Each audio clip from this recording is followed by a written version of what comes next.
तो हम तो जब चुनाव करके जब गवर्निंग बॉडी को देंगे तो एक उनसे रिक्वेस्ट करेंगे कि ऐसा भी कुछ प्रावधान रखें, क्योंकि शिक्षण संस्था है तो एक शिक्षा का भी मापदंड ज़रूरी है, तो वो अपने बाई लॉज में ये ज़रूर डालें। साथियों, हरियाणा की सबसे बड़ी कम्युनिटी जाट कम्युनिटी और इस कम्युनिटी की सबसे बड़ी शिक्षण संस्थान है कैथल जिले में जाट शिक्षण संस्थान, जिसके कि 2 फरवरी को चुनाव है।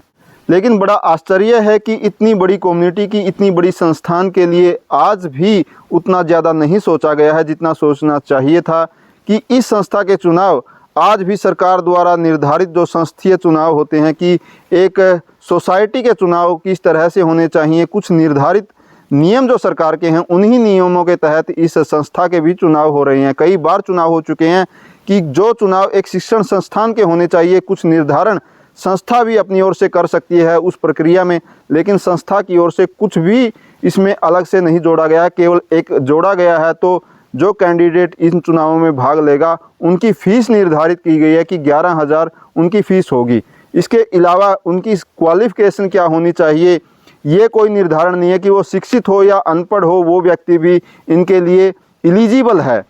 तो बड़ी ही आश्चर्य की बात है कि एक शिक्षण संस्थान के लिए कौन लोग चुने जाने चाहिए, ये आज तक प्रावधान नहीं हुआ है कि हमारे हरियाणा में पंचायतों के पंच सरपंच जो चुने जाते हैं उनके लिए भी शिक्षा का निर्धारण किया गया है सरकार की ओर से कि वो 10वीं पास तो कम से कम हों। लेकिन एक शिक्षण संस्थान के जो पदाधिकारी होंगे वो कितने शिक्षित होंगे ये निर्धारित नहीं किया गया है। दूसरा कि इस शिक्षण संस्थान में बेटियां बहुत पढ़ती हैं, उन बेटियों के लिए महिलाएं आगे आएँ, जो कमेटी बने उसमें महिलाओं की भी सहभागिता हो, उसके लिए कोई निर्धारण नहीं किया गया कि 75 कॉलेजियम में से कितनी कॉलेजियम में महिलाएं चुन के आएंगी, कोई निर्धारण नहीं किया गया है। बहुत से प्रश्न उठते हैं जब एडीसी साहब से पूछा गया, क्योंकि एडीसी साहब की देखरेख में ये चुनाव हो रहे हैं, कि एडीसी साहब क्या कुछ निर्धारण किया गया है इन चुनावों के लिए, क्या कुछ नियम बनाए गए हैं।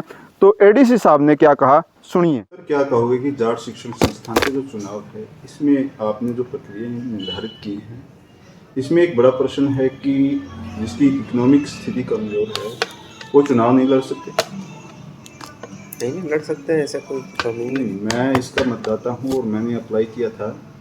परसों मेरे पास एडीसी ऑफिस से फ़ोन गया था कि आपकी इनकम कम है, आपको ऐसा। और यहाँ पर जो है एजुकेशन सिस्टम शिक्षण संस्थान है, शिक्षा की कहीं बात नहीं है, कोई भी कॉलम नहीं है कि जहाँ पर ये पूछा गया है कि आप शिक्षा कितनी है, क्योंकि अगर पंच भी बनता है तो उसकी भी 10वीं निर्धारित की गई है। तो वो अभी बाई लॉज में उसका प्रावधान नहीं है, तो हम तो जब चुनाव करके जब गवर्निंग बॉडी को देंगे तो एक उनसे रिक्वेस्ट करेंगे कि ऐसा भी कुछ प्रावधान रखें, क्योंकि शिक्षण संस्था है तो एक शिक्षा का भी मापदंड ज़रूरी है, तो वो अपने बाई लॉज में ये ज़रूर डालें कि जो कमेटी बनेगी उसमें कम से कम कितना शिक्षित होगा, क्या है कुछ प्रावधान? नहीं है, नहीं कोई कानूनी कोई प्रावधान। मतलब अनपढ़ व्यक्ति भी शिक्षण संस्थान का प्रधान बन सकता है? अब अनपढ़ तो नहीं, बाई लॉज के हिसाब से ऐसा है, कोई शिक्षा का कोई मापदंड नहीं है।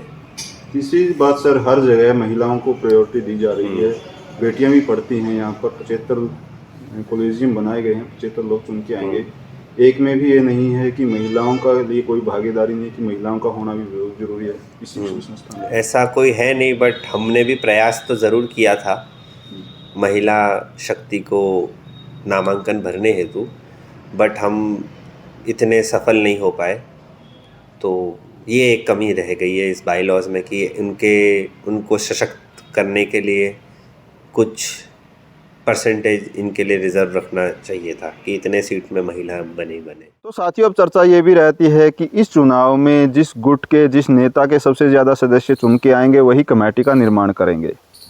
क्या प्रावधान है, कौन शिक्षित लोग इस कमेटी में शामिल होंगे, क्या कुछ प्रावधान किया गया है कि कमेटी में कम से कम कितने शिक्षित लोग होने चाहिए ताकि इस शिक्षण संस्था के लिए अच्छे फैसले ले सकें। मैं तो अनुरोध करूंगा भी, जिस भी नेता के जिस भी गुट के सबसे ज़्यादा सदस्य चुन के आएँ जो कमेटी का निर्माण करें, कम से कम अब की बार जो सबसे ज़्यादा शिक्षित हों उनको कमेटी में लिया जाए ताकि इस शिक्षण संस्था के लिए कुछ अच्छे बेहतर फैसले लिए जा सकें। या नेता यही चाहते हैं कि कम शिक्षित लोगों को इस कमेटी में शामिल किया जाए ताकि वो नेता की चाटुकारिता और नेता के साथ घूमने में ही ज़्यादा समय व्यतीत करें, ताकि नेता की नेतागिरी बनी रहे। आपका क्या कुछ मानना है? क्या नेता चाहते हैं कि इस शिक्षण संस्था का विकास हो और अच्छे शिक्षित लोग इस शिक्षण संस्था की कमेटी में चुन के आएँ? आप भी अपने सुझाव ज़रूर दें और नेताओं से अनुरोध ज़रूर करें कि अब की बार हमारी शिक्षण संस्थान में बेहद शिक्षित लोग कमेटी में होने ज़रूरी हैं।